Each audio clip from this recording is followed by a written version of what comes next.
Eh, Om Swastiastu, salam sejahtera bagi kita semua.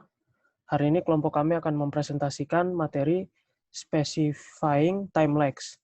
Kelompok kami terdiri dari Christian, NIM 93, dan saya, NIM Manfred Billy, NIM 113.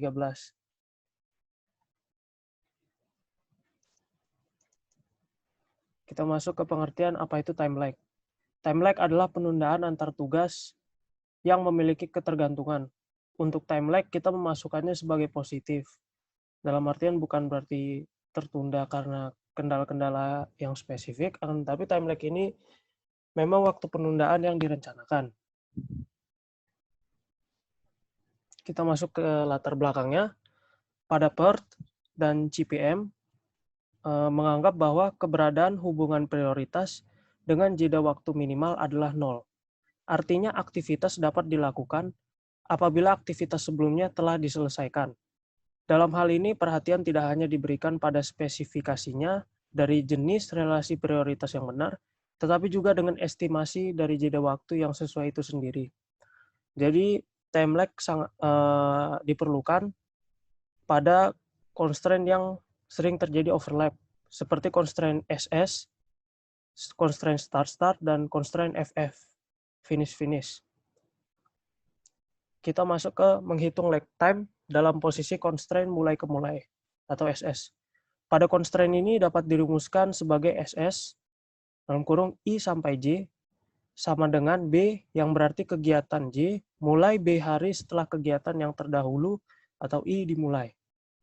Nah, berikut merupakan ilustrasi dari constraint mulai ke mulai atau constraint SS.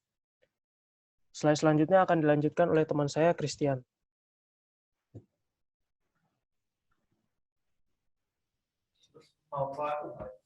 Baik, untuk selanjutnya, menghitung lag time dalam posisi constraint mulai ke selesai atau start to finish. Pada constraint ini dapat dirumuskan sebagai SF, I sampai J sama dengan D, yang berarti kegiatan J akan selesai selama D hari setelah kegiatan yang terdahulu atau I mulai. Berikut merupakan bagan yang bisa dilihat yang menandakan hubungan kegiatan I ke J dalam constraint mulai ke selesai. Untuk selanjutnya, menghitung lag time dalam posisi constraint selesai ke mulai atau finish to start. Pada constraint ini dapat dirumuskan sebagai Fs dalam kurung I sampai J sama dengan A, yang berarti kegiatan J akan mulai dalam A hari setelah kegiatan yang mendahulunya atau I selesai. Untuk selanjutnya, menghitung lag time dalam posisi constraint selesai ke selesai atau finish to finish. Pada constraint ini dapat dirumuskan sebagai FF dalam kurung I sampai J sama dengan C, yang berarti kegiatan J akan selesai dalam A hari setelah kegiatan yang mendahulunya atau I selesai. Merupakan contoh kasus yang biasanya terjadi dalam sebuah proyek. Dimisalkan dalam sebuah konstruksi dibutuhkan permukaan plat beton dengan luas 442 meter persegi dengan ukuran 13 kali 30 meter yang diasumsikan dikerjakan selama 8 hari. Diasumsikan batang besi dengan panjang 14 meter digunakan untuk tulangan. Total 6.800 kg besi digunakan untuk kegiatan pemasangan tulangan yang diasumsikan memakan waktu 4 hari. Mengingat panjang batang tersebut adalah 14 meter, maka pemasangan cetakan beton harus dilakukan setidaknya 14 meter sebelum pemasangan tulangan baja dimulai. Sehingga luas cetakan beton yang perlu dipasang sebelum kegiatan pemasangan tulangan adalah 180 meter persegi, didapat dari 13 kali 14. Time lag untuk constraint SS adalah sebesar 8 hari dikali 182 meter persegi per 442 meter persegi. Dan didapatkan hasil 2 koma sehingga dibulatkan menjadi 3 hari. Jumlah besi yang dipakai dengan luas 442 meter persegi dan total baja sama dengan 6.800 km persegi adalah 6.800 km persegi dikali 182 meter. Kok meter persegi ya, kok bukan kilogram ya, aku cek ya? Bodoh.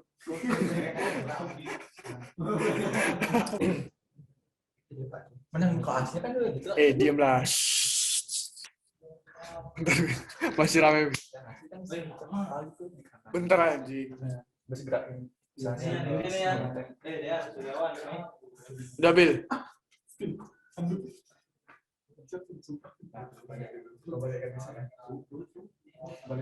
Mulai, Chris, mulai.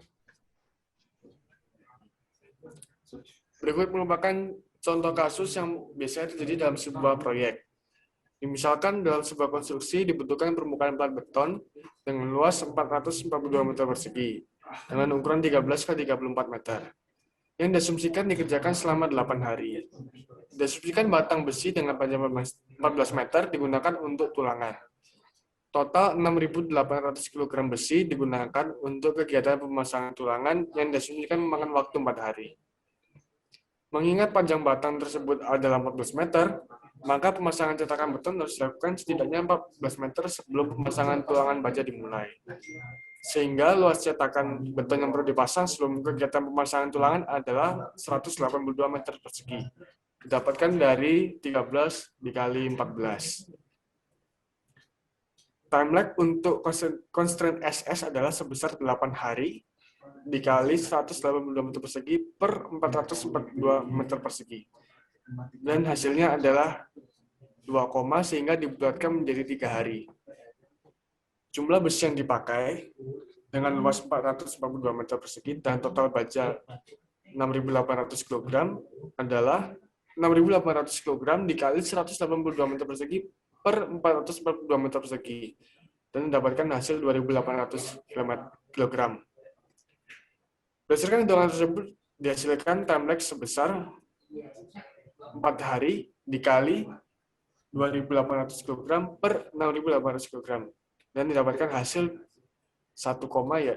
Jadi dibulatkan menjadi 2 hari untuk hubungan FF atau finish to finish. Terima kasih telah mendengarkan penjelasan kami. Mohon maaf jika banyak kekurangan. Akhir kata, Om Sadi Om, dan terima kasih.